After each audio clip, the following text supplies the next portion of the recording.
আসসালামু আলাইকুম, সবাই ভালো আছেন? আজকে আবারও আপনাদের মাঝে চলে আসলাম ইরানি রেসিপিতে আর একটা নতুন রেসিপি নিয়ে। আজকে আমি হোয়াইট সস বানাবো।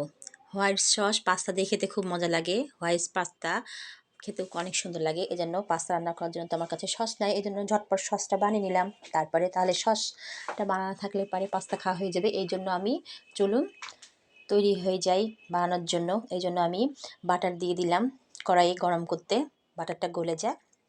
তারপরে আমি 3 টেবিল চামচ ময়দা রেখেছি, ময়দাগুলো এর ভিতরে দিয়ে ভালো করে ভেজে নেব। আগে বাটারটা গলে গেছে, এই যে আমার বাটারটা সুন্দরভাবে গলে গেছে। এবার আমি 3 চামচ, এখানে 3 টেবিল চামচ ময়দা আছে, ময়দাগুলো দিয়ে ভালোভাবে ভেজে নেব। ভাজা হয়ে গেলে তারপরে আমি এর ভিতরে দুধ ঢেলে দিব। আমার বাটারের গন্ধ সুন্দর একটা বের হয়েছে, খুব সুন্দর গন্ধে ছড়িয়ে গেছে আমার রান্নাঘর। যারা যারা আমার চ্যানেলকে এখনও ফলো করেননি, ঝটপট আমার চ্যানেলকে ফলো করে দিবেন, লাইক শেয়ার কমেন্ট করতে ভুলবেন না। এই যে আমার ভাজা হয়ে গেছে, এখন একটু একটু করে দুধগুলো দিব। আমি 1 কাপ দুধ রেখেছি, দুধ দিব আর নাড়াচাড়া করে নিব।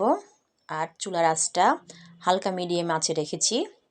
এই যে আমি 3 বারে দুধগুলো দিলাম, দিয়ে ভালো করে ছুনি দিয়ে ভালো করে নাড়াচাড়া করে নিচ্ছি। এই যে দেখুন সুন্দর হয়ে গেছে।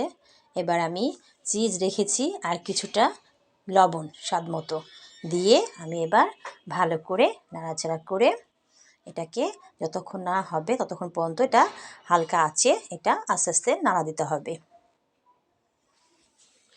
হোয়াইট সস দিয়ে হোয়াইট সসের পাস্তা খেতে অনেক মজা লাগে, টেস্ট লাগে।